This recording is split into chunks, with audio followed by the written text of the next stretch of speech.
deputy president ambayo bunge iliimpeach, amekuwa kila wakati yeye ndiyo excuse. Nisikia gavana akisema ati halali kwa nyumba yake kwa sababu ya Rigiji. Surely. Sasa wewe unafukuzwa na Kindiki, unafukuzwa na Rigiji, unafukuzwa na Mugonji. Si uende basi. Sasa unasema kila mtu akutaki. Juzi tuliona ukilia ukisema Kindiki anafinya wewe. Si ni ukweli? Kwani kuna mahali nimedanganya? Haya. Jana ukasema Rigiji anataka kukua. Akuue kwani wewe uko na nini? Wewe fanyia watu ya Embu kazi, wacha excuses. Kwa sababu hao watu wanataka kazi. Wanataka kufanyiwa kazi na governor. Wanataka county government ile inawaheshimu. Ile siku wa Katoliki walikuwa hapa bishop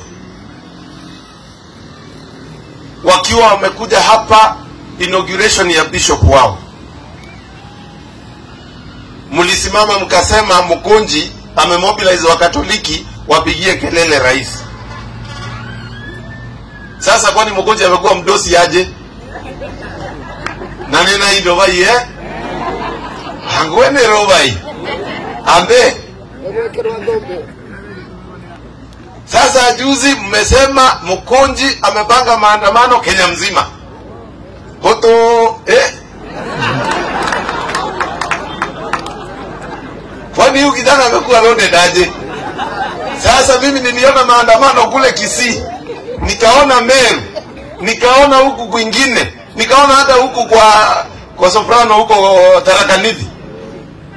Mugonji ndiye amepanga hiyo maneno yote? Enyewe watu bwana waheshimu Mugonji bwana. Na mimi hata ukinitaja mara 20,